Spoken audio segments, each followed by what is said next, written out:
Hello everyone. तो आज की क्लास के अंदर हम भारतीय संविधान से संबंधित 25 मोस्ट इम्पोर्टेंट प्रीवियस ईयर के प्रश्न देखेंगे, जो कि सारे प्रश्न किसी न किसी सिविल सर्विस कॉम्पिटिटिव एग्जाम के अंदर पूछे गए हैं। तो आप सभी प्रश्नों को अच्छे से देखिएगा, क्योंकि भारतीय संविधान से रिलेटेड जो प्रश्न है वो हर एग्जाम के अंदर 2 से 3 जो प्रश्न हैं वो पूछे जाते हैं। और जितने भी प्रश्न लिया गया है वीडियो के अंदर, सारे प्रश्न बहुत ही इंपॉर्टेंट है, क्योंकि इसी प्रकार के जो प्रश्न है ना आगे भी एग्जाम के अंदर पूछे जाते हैं। तो आप सभी प्रश्नों को अच्छे से देखिएगा। स्टार्ट करते पहले प्रश्न से। तो यहाँ पर हमारा पहला जो प्रश्न पूछा है कि निम्नलिखित में से राष्ट्रपति किसकी नियुक्ति नहीं करते हैं। तो जो राष्ट्रपति होते हैं ना वो मुख्यमंत्री की नियुक्ति नहीं कर सकते हैं, वो राज्यपाल की नियुक्ति करते हैं। ठीक है, आगे बढ़ते हैं सेकंड नंबर प्रश्न की ओर। तो सेकंड नंबर प्रश्न हमारा है कि भारतीय संविधान को अपनाया गया। तो भारतीय संविधान जो था वो संविधान सभा के द्वारा अपनाया गया था, यानी ऑप्शन नंबर जो ए होगा हमारा संविधान सभा, यहाँ पर आपका सही हो जाएगा। आगे बढ़ते तीसरा नंबर प्रश्न हमारा है कि किसी राज्य में नगर पालिका का सीमा क्षेत्र अधिसूचित करने के लिए निम्नलिखित में से कौन सा सक्षम है। तो किसी राज्य के अंदर जो नगरीय पालिका का सीमा क्षेत्र होता है उसको अधिसूचित करने के लिए कौन सक्षम होंगे। तो वह संबंधित राज्य के जो राज्यपाल होते हैं ना वो यह काम करते हैं, यानी नगर पालिका का सीमा निर्धारित राज्यपाल करते हैं। 4 नंबर प्रश्न देखते हैं। प्रश्न है कि संपूर्ण भारतीय संविधान के निर्माण में संविधान सभा को कितना समय लगा था। तो संविधान सभा को 2 वर्ष 11 माह और 18 दिन का टोटल समय लगा था। 5 नंबर अगर हम प्रश्न देखें कि राजेंद्र प्रसाद को देश रत्न की उपाधि किसने दी। तो राजेंद्र प्रसाद जो थे इनको देश रत्न की उपाधि जो महात्मा गांधी से प्राप्त हुई थी। आगे देखते हैं 6 नंबर प्रश्न कि भारत का संविधान लागू हुआ था कब। तो जो हमारा भारत का संविधान है वह 26 जनवरी 1950 ईस्वी को लागू हुआ था। आगे देखते हैं 7 नंबर प्रश्न जो है कि निम्नलिखित में से कौन प्रारूप समिति का सदस्य नहीं था। तो प्रारूप समिति के जवाहरलाल नेहरू जो थे वो सदस्य नहीं थे। आगे देखते हैं 8 नंबर प्रश्न हमारा कि राष्ट्रपति का रिक्त स्थान भर लिया जाना होता है कितने दिनों के अंदर।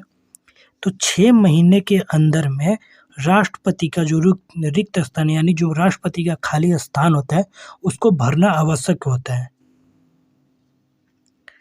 9 नंबर प्रश्न देखते हैं कि किसी भी विधि के लिए सर्वोच्च न्यायालय से परामर्श मांगने का अधिकार है, किसके पास होता है सर्वोच्च न्यायालय से परामर्श मांगने का अधिकार। तो राष्ट्रपति को होता है। ठीक है, आगे देखते हैं 10 नंबर प्रश्न है कि कार्यपालिका का प्रमुख कौन होता है। तो कार्यपालिका के प्रमुख होते हैं राष्ट्रपति, यानी ऑप्शन नंबर बी जो होगा कार्यपालिका के प्रमुख राष्ट्रपति होंगे। 11 नंबर प्रश्न पूछा है कि संविधान अनुच्छेद 74 के अनुसार राष्ट्रपति के कार्य को संपन्न करने के लिए एक मंत्री परिषद होगी और उसका प्रधान किसे बनाया जाएगा। तो उसका जो प्रधान होंगे वो प्रधानमंत्री होंगे। राष्ट्रपति के कार्य संपन्न करने के लिए जो मंत्री परिषद का गठन किया जाता है और उसका प्रधान किसको बनाया जाता है। तो प्रधानमंत्री को बनाया जाता है।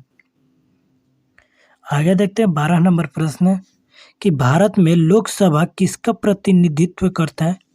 तो जो लोकसभा होते हैं वो भारतीय जनता का प्रतिनिधित्व करते हैं। 13 नंबर अगर हम प्रश्न देखें कि भारतीय संविधान में नीति निर्देशक तत्व किसके लिए हैं। तो जो नीति निर्देशक तत्व थे वो सरकार के लिए थे। प्रश्न अगर पूछा जाएगा कि भारतीय संविधान में नीति निर्देशक जो तत्व हैं वो किसके लिए हैं। तो सरकारों के लिए, यानी सरकार के लिए। 14 नंबर हमारा प्रश्न है कि किसी भी राज्य का संवैधानिक प्रधान किसे माना जाता है। तो जो प्रधान होते हैं किसी राज्य के वो राज्यपाल होते हैं, यानी ऑप्शन नंबर ए जो होगा राज्यपाल आपका सही हो जाएगा। 15 नंबर अगर हम प्रश्न देखें कि संविधान सभा ने संविधान को अंतिम रूप में किस दिन पारित किया था। तो 26 नवंबर 1949 ईस्वी को संविधान सभा के द्वारा पारित किया गया था, यानी अंतिम रूप में इसको पारित किया गया था। कब? तो 26 नवंबर 1949 ईस्वी को। 15 नंबर अगर प्रश्न देखा है, 16 नंबर जो हमारा प्रश्न है कि भारत को एक संविधान देने का प्रस्ताव संविधान सभा द्वारा पारित किया गया था कब? तो 22 जनवरी 1947 ईस्वी को। 17 नंबर हमारा प्रश्न पूछा है कि राष्ट्रपति लोकसभा भंग करते हैं किस अनुच्छेद के तहत? तो जो राष्ट्रपति लोकसभा भंग किया जाता है वो प्रधानमंत्री की सलाह पर अनुच्छेद 85 के तहत लोकसभा को भंग किया जा सकता है। 18 नंबर अगर हम प्रश्न देखें कि भारतीय संविधान सभा के प्रथम दिन के अधिवेशन की अध्यक्षता किसने की थी? तो ये किया गया था सच्चिदानंद सिन्हा के द्वारा। 19 नंबर हमारा प्रश्न है कि राष्ट्रपति द्वारा भारतीय संविधान में संसद में कितने लोगों को मनोनीत करने की व्यवस्था की गई है? तो राष्ट्रपति द्वारा भारतीय संविधान में संसद में कितने लोगों को मनोनीत करने की व्यवस्था की गई है? तो 14 लोगों को मनोनीत करने की व्यवस्था करी गई है। 20 नंबर अगर हम प्रश्न देखें कि संविधान में दोनों सदनों की संयुक्त बैठक का प्रावधान किस अनुच्छेद में है? तो दोनों सदनों की संयुक्त बैठक का जो प्रावधान है वह अनुच्छेद 108 के अंदर है। ऑप्शन नंबर ए जो होगा 108 ये आपका सही हो जाएगा। 21 नंबर अगर हम प्रश्न देखें कि 106वां संविधान संशोधन और 111वां संविधान संशोधन क्रमशः किससे संबंधित है? तो 106 और 111 जो संविधान संशोधन है वो सहकारी समिति से संबंधित है। ठीक है, ऑप्शन नंबर डी जो होगा सरकारी समिति वो 106 संविधान संशोधन और 111 से संबंधित है। 22 नंबर अगर हम प्रश्न देखें कि संविधान का अनुच्छेद 123 किससे संबंधित है? तो संविधान का अनुच्छेद जो है 123 है वह राष्ट्रपति के अध्यादेश से संबंधित है। 123 जो अनुच्छेद है वह किससे संबंधित है? तो राष्ट्रपति के अध्यादेश से। 23 नंबर अगर हम प्रश्न देखें कि निम्नलिखित में से संविधान का कौन सा भाग संशोधित नहीं किया जा सकता है? तो न्यायिक समीक्षा जो है इसको संशोधित नहीं किया जा सकता है संविधान के अंदर से।